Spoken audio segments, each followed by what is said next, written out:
Pinterest made in old windows and stuff, but let me put something white behind this so you can see it better. The problem I have with old windows, aside from the fact that there might be lead paint, and the fact that I used to teach full classrooms of people I couldn't, the windows were too much. So I went with the Belmont shadow box frames from Michaels, the Studio Decor line. They're usually on sale quite often. You can get them for buy two, get one free. If you're only making one, then it doesn't matter. But shadow box frames are nice because you get a little bit of a deeper well to make your frame. I'm moving. All my supplies are packed away. There's no way I can demo this, so I'm going to try to explain it. When you get the frame, the glass is going to be actually right kind of directly underneath the lip of this part of the frame, and there's going to be a small square insert between the glass and then the backing, which will be here. And there's space between the backing and the glass for you to put things in. We don't need the backing, so you're going to discard that.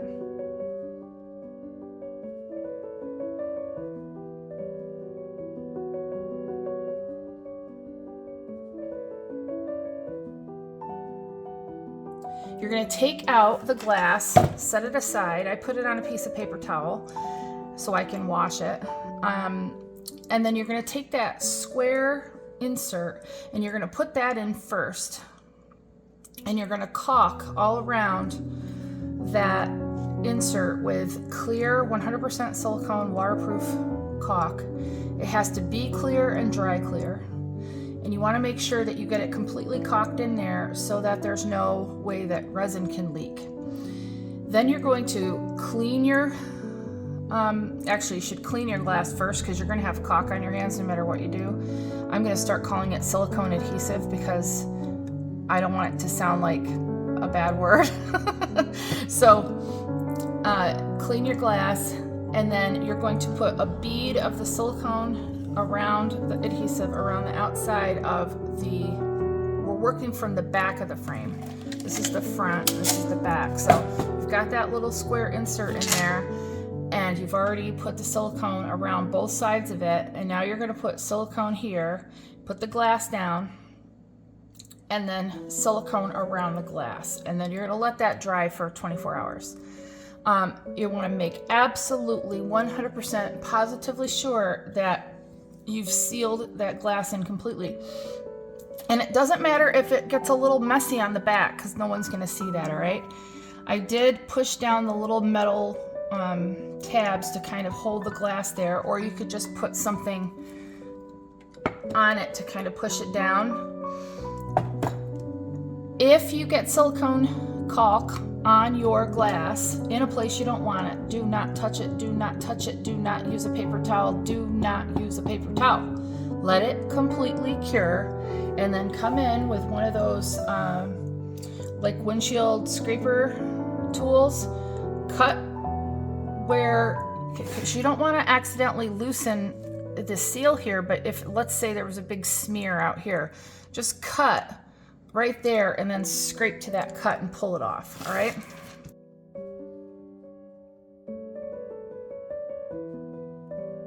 So now you're going to flip it over.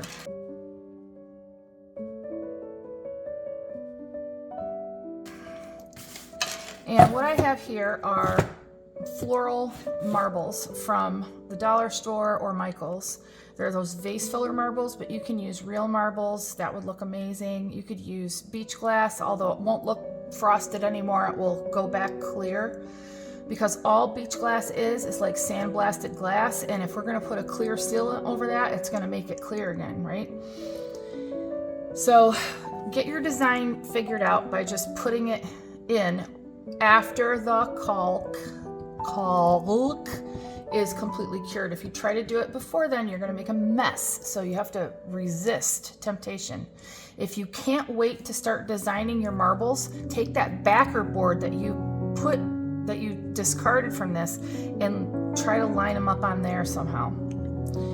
So once you get your design figured out, it's not going to be perfect. You're not going to be able to get every single marble exactly perfect. But once you get it figured out, then you're going to take this silicone, and I have it right here actually. This is what I use. I get it in this size at Walmart so that I don't have to screw around with a gun, a caulk gun. So you just cut the end off there, and that's what you're going to use to seal your frame, and that's what you're going to use to glue down your marbles, because it is clear. You only need enough on the back of these. Let's look at the back. You can see a little bit of the glue, of the adhesive on some of them, and that's okay. You want enough so that when you press the marble down, it squeezes out to the sides without overflowing too much.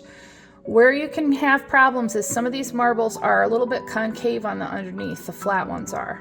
And then the round ones are going to want to roll all over creation. Start gluing them down around the outside and work your way in. And if you've already got the marbles in there to sort of figure out your design without gluing them down, you want to take a couple of the middle ones out. Like I would take out this pattern that I have here that's very easy, and then I would just start taking out and gluing these all the way around. It can be useful to have some kind of tool, like a Harbor Freight Tools sells kits of these sculpting tools, and these are a little bit curved and can help you pull the unglued marbles out and kind of get a hold of them, put some glue on them, and then push them back into place. So once you get them all glued down, then you're going to take a 2-part epoxy resin of your choice, not the one that you need the UV light to cure, but the one that is a 1-to-1 mixture and it cures in 24 hours. I use Envirotex Light. You could use art resin. I get the Envirotex Light at Michael's with my coupon. And you're going to mix it according to the package instructions. Mix it well, make sure it's completely mixed, and then you're going to pour it in here. Now, you're going to want to make absolutely positively sure that your frame is sealed, and you're going to want to put something down.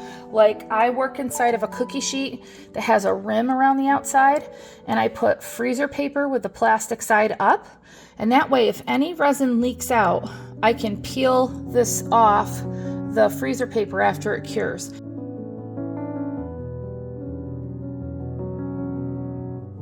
It's not the end of the world if some resin does leak out, because it's still gonna kind of coat your pieces in here, and these pieces are not completely submerged. Some of them are, like you can see I can run my finger across here smoothly, but obviously some of them are sticking out, and that's okay. They look beautiful hanging in the window. I'll show you. So all you do is cover the whole inside of that with resin. You don't want too much resin. Resin heats up as it's a chemical reaction, and sometimes if it's too deep, it can heat up faster and it can distort the glass and possibly crack it.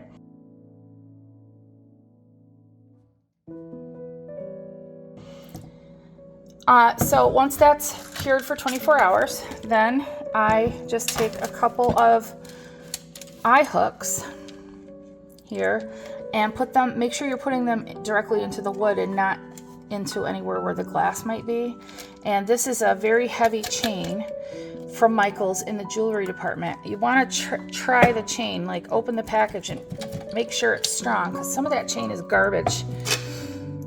And but you can also use picture hanging wire or whatever you want. And as you might have seen, I hang these right on my windowsill, or my window lock, right?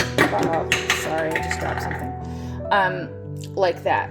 And I have these in almost every window in my house, and they just bring me great joy all winter long. So that is a very, very fast and sort of Eventually I will make a class and demonstrate every step on how to do this properly, but I just can't do it right now because I'm in the middle of moving. But I hope you enjoy it, and if you make one, let me know, and definitely comment down below and tag me so that I can see what you make. Thanks, and have a great day.